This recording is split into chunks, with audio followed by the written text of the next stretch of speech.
Good morning, and can I welcome everyone to the first meeting of 2021 of Scotland's Social Security Committee, and a Happy New Year to everyone. We have one apology this morning. Alison Johnson, MSP, unfortunately can't be with us, and we move to agenda item 1, which is the decision to take an item in private. The committee has asked agreed to take item 4, that is consideration of evidence heard today, and 5, consideration of draft letter to be taken in private. I will assume everyone agrees unless anyone indicates otherwise.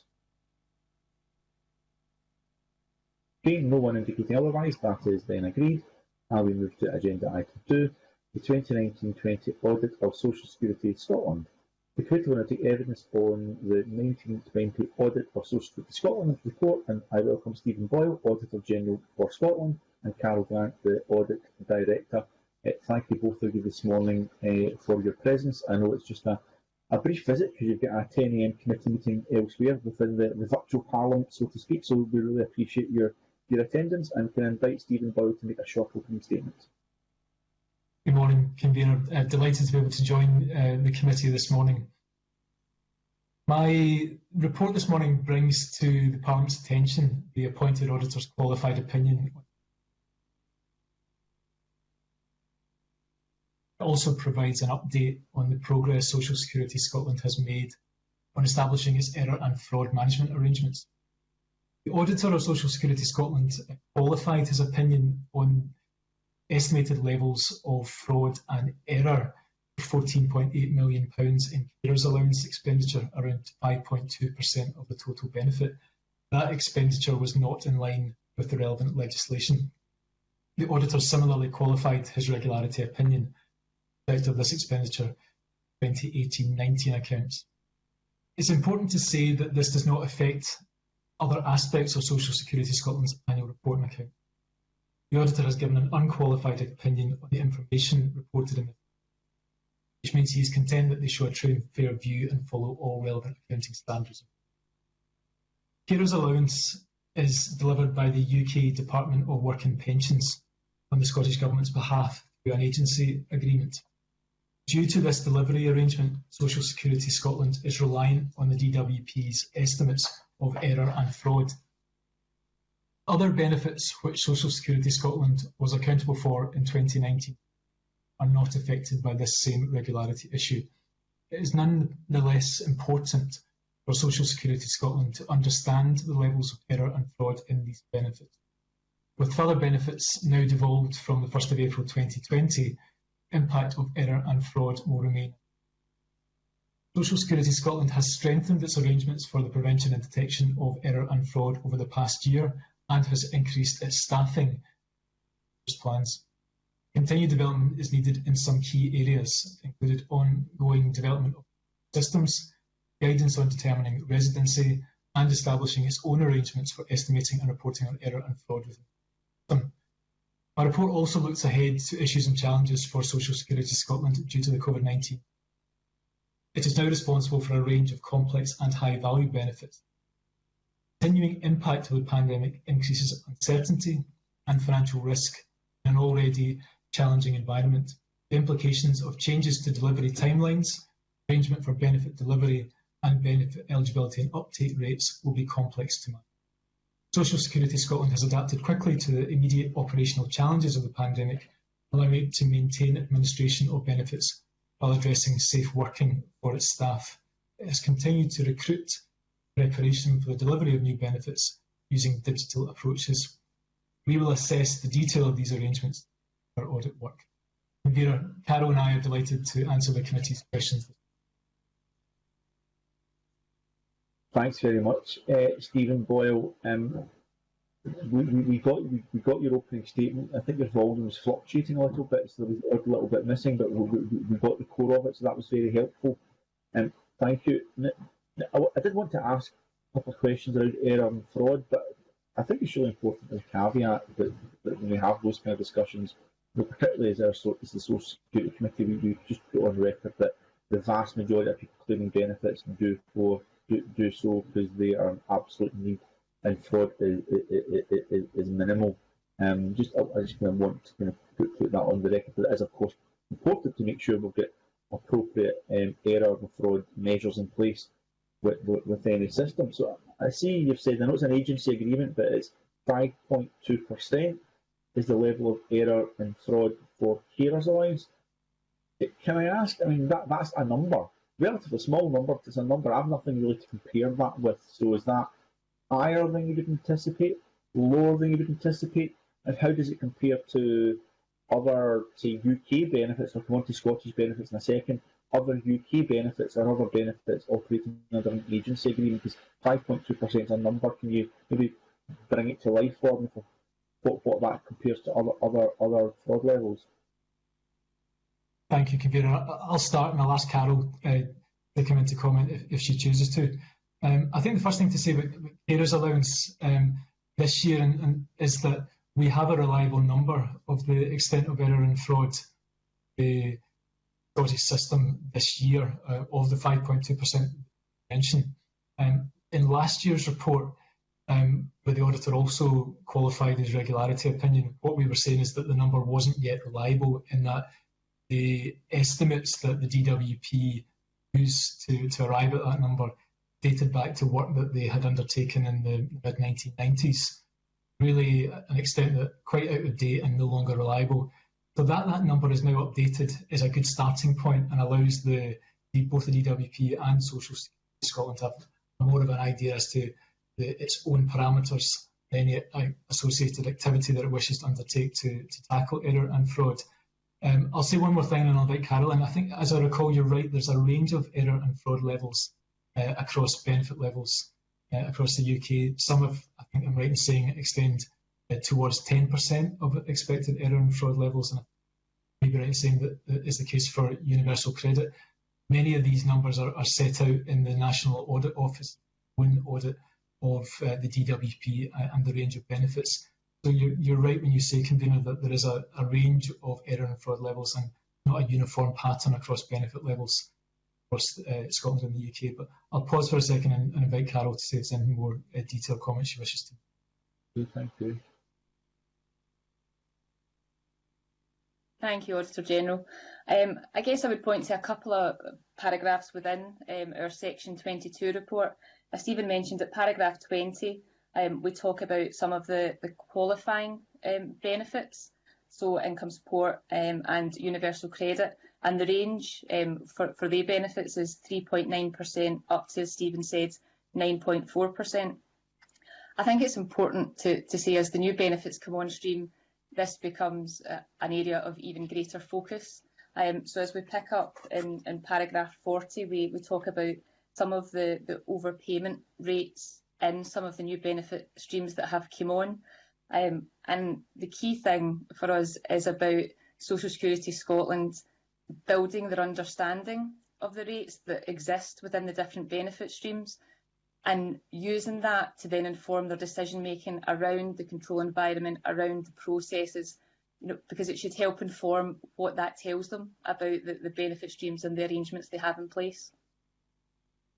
Thank you. That's helpful. And I'm just reading para 20 there, and I know we're talking about qualifying benefits to get carers allowance and the range of error. Actually, it's not just what's error and fraud levels contained within that. So if we move it to the Scottish Social Security system, I did see in reading the report, and you mentioned in the opening statement, Stephen Boyle, that concerns have previously been raised by Audit Scotland, but it's welcome that you note that things have improved in the last year. And you mentioned the increase in staffing, and I see it's went from 17 full-time equivalent employees to 40. I'm assuming that's made a significant difference. I'd be keen to know a bit more about the benefit of not just the fact additional staff, but what they've done specifically to improve systems. And also, again, just to go back to, because that's the comparative figure we've got of 5.2% within standalone delivery of benefits within Scotland. How are we getting on for error and fraud in relation to that? Are there any numbers around that? And if they're in the report, I'm sorry that I've missed those this morning. Thanks, Kabir. I'll say a bit more about the fraud and error team and ask Carol to come back in and just about the comparability of the carers allowance relative to the other Scottish only administered benefits that you're asking about. We see a wee bit more of paragraph 23 in the report, and I welcome the progress that Social Security Scotland has made. Expansion of its error and fraud team, as you note, from 17 whole-time equivalents up to 40 whole-time equivalents during the 2019-20 financial year. That is welcome. It's an indication of both in its ability, its capacity to tackle fraud and error in its system. We know some of the kind of responsibilities of the team around risk analysis and control, its ability to conduct investigations, bring its attention and plans around any planned recovery activity that it looks to do. This is a real important area of work for Social Security Scotland, and particularly as it moves to a point that its reliance, as it currently set out in the agency arrangements with DWP, EBS, Social Security Scotland itself becomes responsible for undertaking its own activity in this area. So signs of progress can be, I would say, in terms of the growth of the team and expanding its operations therein. I'll stop for a second and ask Carol just to come in terms of the relativity of those error rates with the other Scottish. Carol, just ask you, I know you're going to come in there and say more about that, that'd be really helpful. One figure that I did get from the report that no doubt you're probably going to mention anyway, I'm sure, but it's just so I can better understand it. And that is, it's about not just the level of errors, it's actually identifying where the errors are quite important. And I see paragraph 25 talk about targeted sampling indicating 75% of errors have already been identified. So, I mean, I'm flying blind here a little bit. I don't always understand the relevance of the numbers. So not just about the level of fraud and error within the system, but also, I mean, you have to identify it before you actually know it exists in the first place. So where does 75% compare in relation to that? That would be really helpful as well. Yeah, absolutely, Convener. I'm happy to pick that up. Just taking a slight step back, alongside the kind of increase in the resourcing within the team, it's also worth just reflecting on the strategies and policies that are now in place and how that supports the team to be able to conduct their work. And also they can now conduct interviews and do investigations and things that they were slightly constrained by in the past. In relation to paragraph 25, that was what I was going to come on and kind of talk about. So having additional resources within the team has allowed them to establish what they're calling an interventions team.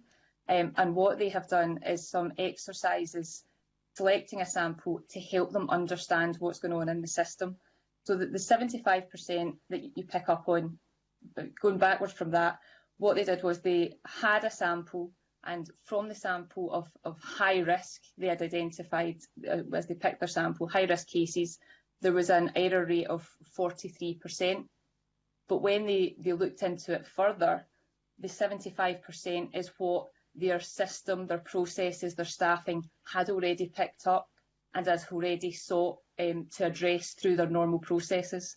So I think it shows that there's a system in place there that is, preventing and mitigating the risks around error and fraud. But what Social Security Scotland absolutely has to focus on, and they recognise this, is increasing their understanding of the error and fraud elements within the benefit streams that they administer. And we touch on some of that in terms of the early work they started with the Cabinet Office that had to be paused because of the COVID-19 pandemic, and the importance of picking that up as they move forward. Okay, thank you very much. I've got some members wanting to come in and ask for supplementary questions on this theme. Can we take with everything here first, Colin McNeill?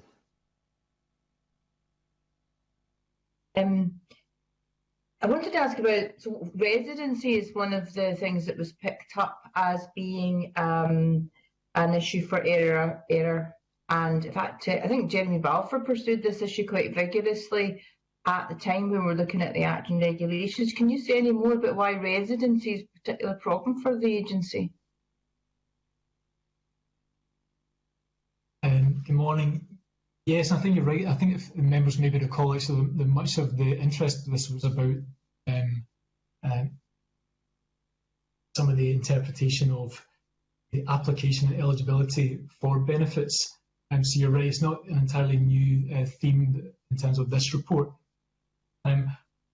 We have tracked this, and I think it's like other aspects of in terms of the progress that's likely to be expected. That COVID, we think, has got in the way of some of the progress that we would have had expected to report to the committee 12 months on. We haven't seen yet any clear guidance on how the term ordinarily resident is interpreted for members of staff within Social Security as to how they would apply this.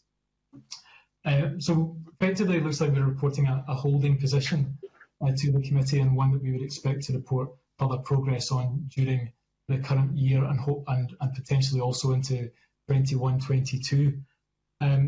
Not much that we would be able to say much more than we have at the moment. Ms. McNeill, to say that it's like it's a work in progress for the agency. No, that's helpful. I also wanted to ask about, apologies if I've missed this, but what's the balance between error and fraud? Because obviously there's quite a big difference in error. Obviously it's an error that's been made internally, and as you've been reporting, part of that is in the development of something completely new teams and all of that, so you can understand that. And then of course we had to revise fraud provisions in order to catch the new benefits. We did that fairly recently, but is there a balance between the two, like percentage of fraud versus error? Yeah, so I can start actually. I'll maybe focus my comments on errors allowance because it was so relevant to our audit during 2019-20, considering that balance, and I don't have to say any more in terms of the work. We've analysed that to around, of the £14.8 million, what we call irregular overpayments during, in respect of carers allowance during 1920, that 3% of that 5% related to with fraud, 2% of error. All of that matters, and I think particularly in the context of that expenditure that led the auditor to consider a judgment that was irregular expenditure not in line with the legislation. And it'll be a case for the committee, I'm sure, would be interested in what that then means in terms of any steps that the DWP of Social Security Scotland may take to recover any of those balances at the appropriate point. But that's the kind of analysis that we've seen, Ms. McNeill. But I'll just pause for a second and ask Carol if there's anything additional analysis that may be helpful in terms of the other benefits. Thank you. I think because of the position that Social Security Scotland is in at the moment in terms of still developing their arrangements for understanding the error and fraud within the benefit streams that they administer, we haven't seen detail in relation to the split between error and fraud. It is something that they're absolutely focused on getting that better understanding of, particularly with the new benefit streams that are now coming online. Carol, am I right in saying that these errors and or fraud, whatever, that has got to be swallowed up by the Scottish budget, these mistakes or errors or whatever? Basically, we can't go anywhere to get that money back. That's subsumed by the Scottish budget, is it? Yeah, so the underlying arrangements are complicated, as you know, in relation to the funding arrangements. But yes, particularly for Social Security Scotland, for their arrangements, that would fall within the Scottish budget. Thank you very much. Okay, thank you. Keith Brown. Thanks, Convener, and welcome along to Stephen and Carol, and congratulations to Stephen on your post. I've not seen you since the interview some months ago. Can I just ask about what might, I know it's a horrible phrase these days, but what might success or acceptable levels of fraud and error look like? I noticed that there have been now for 31 years qualifying accounts for the UK's activities in this area, and I wondered whether, given it's an agency agreement, you think that this level of error and fraud is based on or related to the fact it is an agency agreement and it's linked into other benefits, qualifying benefits, Basically, do you think it's possible that Social Security Scotland, if it were able to move forward in the way that it has done by growing its staff to look at these things, it could start to get it down to what you would consider to be a manageable, or maybe not acceptable level, but a level where you wouldn't be qualifying the accounts? Thank you, Mr. Brown. Many thanks for your introductory remarks. It's a difficult one, actually, because I think in a benefits system, the risk of fraud or error is an inherent set of circumstances. And I think it's a real balance, and I'm particularly alert to the wishes of Social Security Scotland to strike the right balance, getting necessary benefits to those who are most in need, but also at the same time having an appropriate system of review, checks, balances to minimise entirely the risk of fraud or error in the system. You are right when you say that the National Audit Office has qualified the accounts of DWP and its predecessors for 31 years in respect of the error and fraud levels in a range of benefits. Clearly, that's not a set of circumstances that we, as the auditors of Social Security, missions to replicate, and indeed take very seriously in any audit qualification. And it's one that we don't foresee extending in perpetuity, and anticipate as Social Security Scotland asserts its own fraud and error level review activity, that it will get to a place whereby it's satisfied that level of controls in place are sufficient to mitigate some of those audit risks.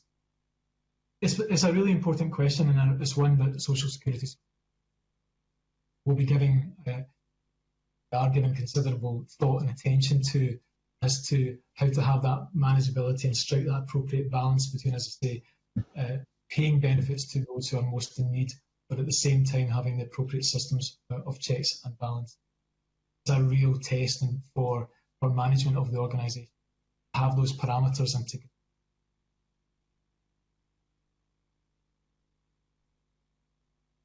Thank you. Thanks, Convener. Okay, thanks for that. Another supplementary from Rachel Hamilton, and then we'll move to a new theme. Rachel. Thanks, Convener. Yeah, it's interesting to hear what you said there, Stephen, with regards to how the Social Security Scotland can improve the situation with fraud. Because if you look at the DWP, there have been situations of stolen identities during the increase in the universal credit uptake, and obviously this is something that's going to happen consistently. So I noticed in the report that you didn't really mention anything about anything to do with security measures, or indeed the skills that the increased number of full-time equivalent staff have to have within Social Security Scotland. And I just wondered if it's something that has to be factored in to the bottom line, really, because this is digital and cyber attacks and all the other security issues that we do have in a digital world are going to continue to happen and indeed get worse. Morning, Ms. Hamilton. I think it's a really interesting line of inquiry. There's a number of things, and I think, first of all, as we look to capture in the report, it's welcome that Social Security Scotland has increased the resources within its fraud and error team in terms of the number of people employed, the scale of its activity and ambition.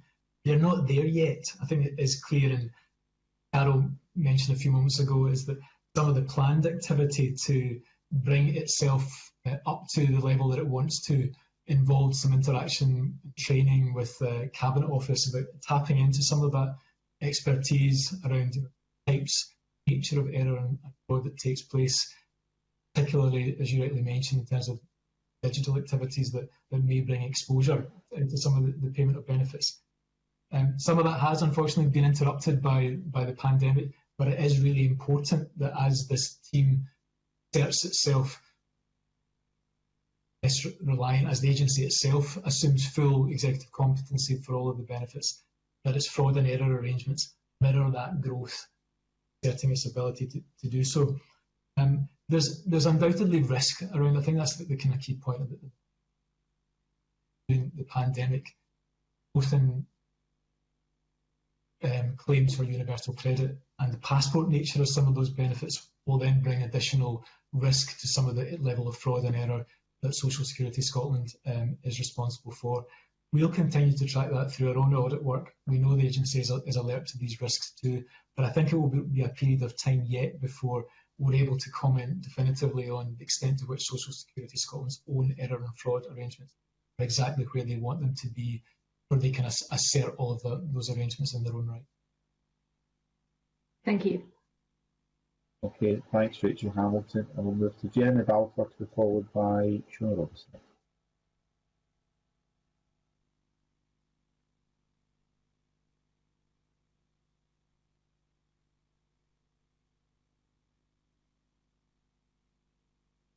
I think you might go on mute, Jeremy.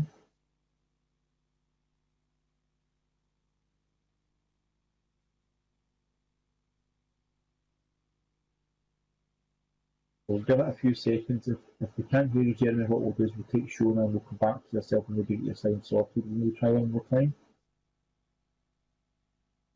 Yeah, so IT's just said that it's a problem. It's not with your mute button, so we'll go to Shona Robinson and maybe IT can support you to get signed. We'll come back to Jeremy, okay? Sorry about that. Shona Robinson, NSP.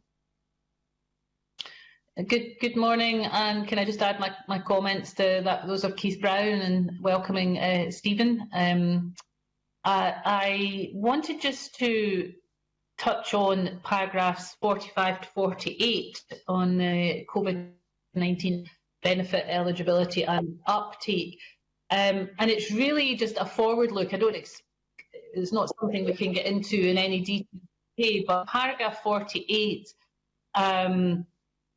The very final sentence says, at this point, the relative impact of the pandemic on benefit expenditure in Scotland compared to the rest of GB remains uncertain. Just to understand a little bit about your timeline in being able to assess more fully the impact of the pandemic more generally, but also specifically on universal credit. Obviously, there are some numbers that have come through from claimants increase from a chunk of the pandemic period, but not all. So in terms of this year's work schedule for yourselves, when do you think you would be getting into the detail of some of that specific work? Thank you. Good morning.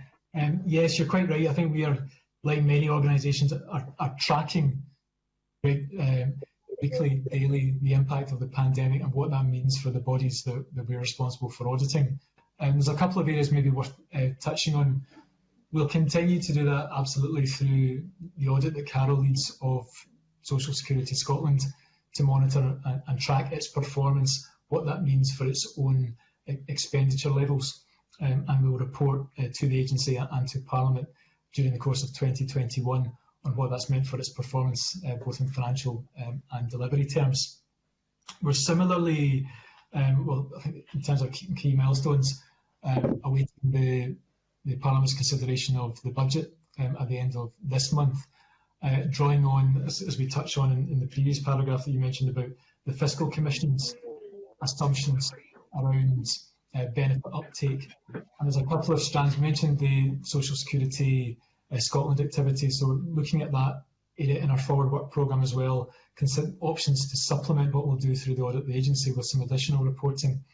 And we're also looking at the impact of inequalities in the round through our forward work programme, and particularly thinking about the government's progress and the impact that COVID has had on child poverty targets, which we refer to there as well. So there'll be a range of strands, a couple that I've mentioned, but in essence, Ms Robinson, effectively that our programme of activity during 2021, where there'll be very little that doesn't touch on and consider the implications of the pandemic, but specifically those 2 points I thought were worth highlighting. I think it would be useful, once you're in a position to do so, just to perhaps provide us, and presumably other committees, just with the timeline of some of that will be for us specifically, and obviously some will not, So it'd be helpful to have that when you're in a position to share it. Very happy to do so. Thanks very much, Shona. Fingers crossed. We'll go to Jeremy Balfour, MSP. Can you hear me now, Convener? Yeah, excellent. Excellent. Thank you. I think you've dealt with some of the question that I have already, but it's just around as the larger benefits are evolved, such as child and adult disability payments. There's a forecast of 1.5% overpayment rate. Now, if that can mean at the same level as overpayment for carers allowance, that would obviously have a fairly big effect on the Scottish budget. What advice are you giving to the agency to get that figure down, and how will you be lowered in the next couple of years? Apologies, Mr. Balfour. I think I missed the very end point of your question there. I caught you mentioned about the interaction and advice that we're having the agency, but would you mind just saying that last point if you're able to? Well, it's really how will you be looking at this in the next couple of years, and how do you think the agency should be improving so we don't have this differential? Thank you. I'll start say a wee bit and I'll ask Carol just to update further on her understanding of the conversations that she's been having with Social Security Scotland. And so we set out at paragraph really, Exhibit 2 rather, what had been the expected timeline of flow of benefit responsibility from DWP to Social Security Scotland, and the impact essentially that the pandemic has had in terms of the take-up of executive competency. And you rightly point out at paragraph 40 to the report that some of the, I suppose, the risk that still remains within the system for Social Security Scotland in terms of the levels of potential overpayment rates that the DWP is highlighting that exist within some of those benefits still to come around personal independence payments, disability allowance and attendance allowance, and that those rates are vary, as indeed many of the benefit rates do in terms of fraud and error in the system. So it does matter that that Social Security Scotland, of course, is able to get the level of fraud and error down to as low a level as possible. We've touched on already, I think, as you mentioned in parts in the report, the importance that Social Security Scotland continues the work that it's been doing in establishing and asserting the competence and effectiveness of the error and fraud team. Its progress is undoubtedly in terms of the growth of the team. We touched on the policies that have come online. All that come online. But there's importance there undoubtedly that the agency is able to take the steps that it needs to get it down to as low as possible. And I'll stop for a moment, just ask Carol just to come back in if there's anything further that she wishes to add. Thank you, Auditor General. I guess what I would be keen to add is that our audit of the 2021 of Social Security Scotland is underway, and we're planning that at the moment, and we will continue to report in public our findings in relation to that. The other thing it's worth sharing with the committee is that through our engagement with Social Security Scotland, it is clear that the engagement with the DWP is in a good place. There's good discussions, there's good work ongoing between the two bodies to support Social Security Scotland in developing the understanding they need, particularly for the new benefits that have come on this year. So that engagement is underway, and it's something that we consider throughout our audit work.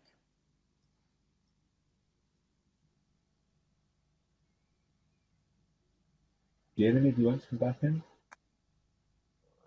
Yeah.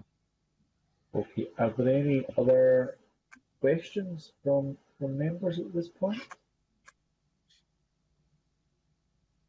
I don't see any other bits for questions. I suppose I would just give the opportunity if any of our witnesses want to make any final comments, and then giving that offer, I would maybe just ask, because before long Parliament will be moving into recess and dissolution. There'll be a new Social Security Committee coming through, whatever that looks like, and later on in the year, and they'll pick up the cudgels of some of the stuff. So I suppose the question I would ask would be, what there appears to have been strong progress in relation to increasing capacity and staff within Social Security Scotland to better identify and manage error and fraud. We didn't really mention IT, but I can see there's been some progress in relation to IT capacity and dialogue between Social Security Scotland and Scottish Government officials as well. So as things are progressing, things seem to be progressing fine or okay or relatively good. But what should the successor committee be looking at? What would continued progress and continued success look like? So whoever the Social Security Committee are this time next year, they can kind of try and benchmark some of this and see whether things have progressed the way we'd like them to.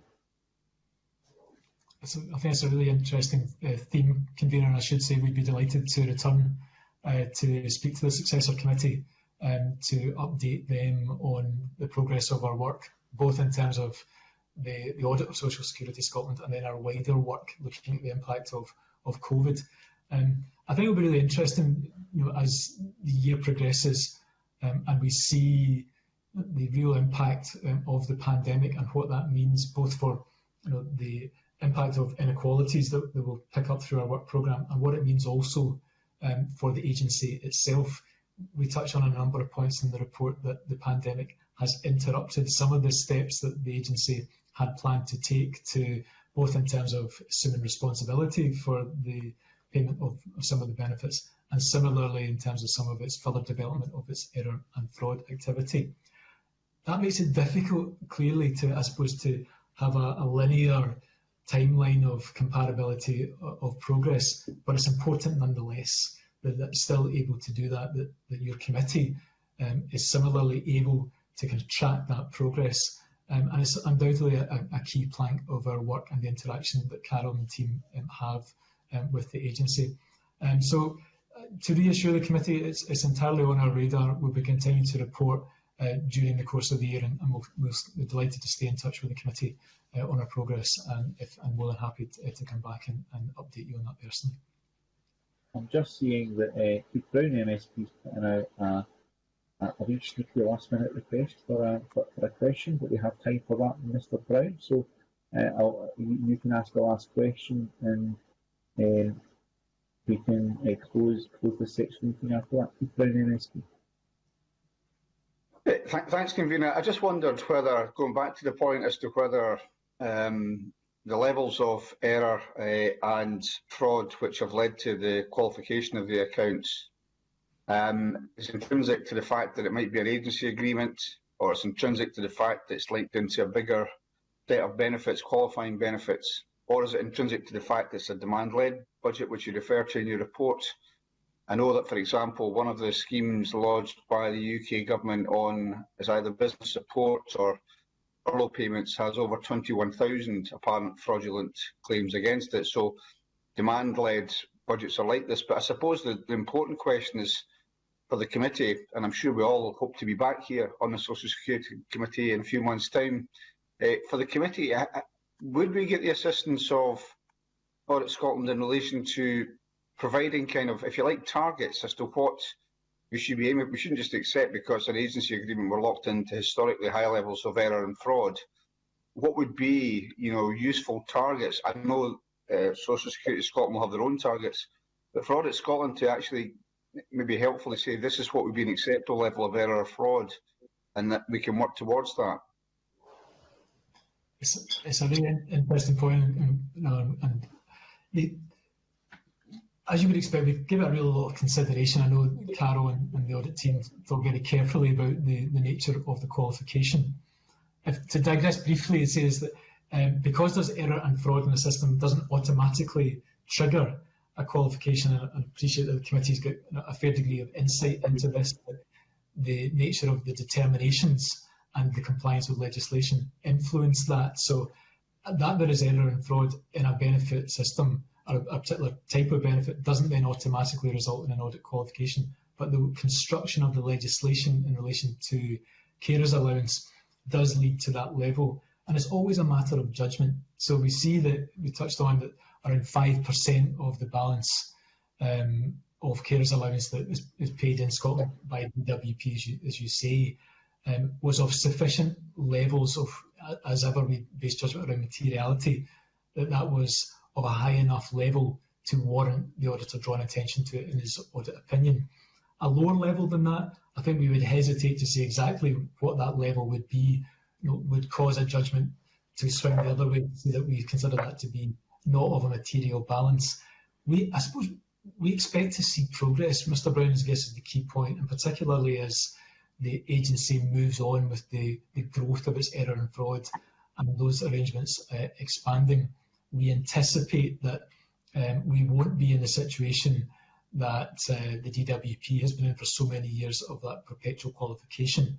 And it's an ongoing conversation that Carol and the team are having with the agency, but one that moves slightly. And maybe pause for a second if there's anything that Carol wishes to add, but just to assure you, it's not one that we have ambitions to replicate that level of qualification indefinitely.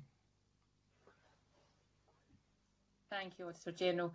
I think what I would say is that, even as Stephen said, that there's the way the legislation is established for some of the benefit streams means that it may not impact on our regularity opinion, but that doesn't mean that understanding the levels of error and fraud within the benefit streams isn't still important. So I think it's not just about the impact on our opinion, it is about the overall error and fraud levels within all of the benefit streams and the arrangements that Social Security Scotland is developing and has to put in place to understand that, to report on that, and then to take the best steps based on what they learn from it. Keith Brown. That's fine for me. Thanks very much, Convener. Okay, thanks, Keith. And in particular, thanks Stephen Boyle and Carol Grant. Remiss of me that I didn't welcome Stephen to his post, so I'll do that now. Congratulations. I can thank you, Carol, and the wider team, because I'm sure there's a wider team look at all these things for your work in what has been pretty difficult circumstances, and give you our best wishes for the coming year's work as well. And it's maybe us, if we are lucky and privileged enough to see you again this time next year. Who knows? We'll wait and see what happens. But thank you very much for today.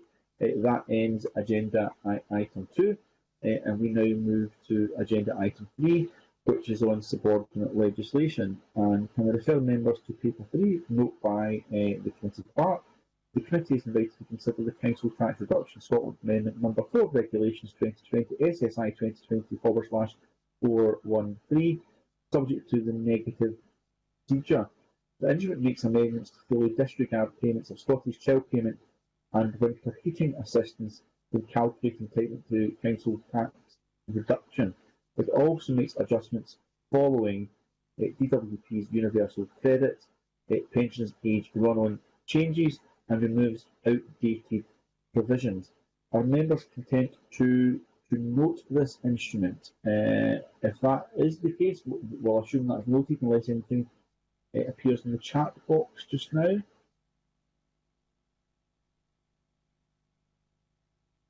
Okay, that's been the case. We'll note that instrument. Thank you. And we're about to move to agenda item 4, which is the consideration of the evidence we have just heard.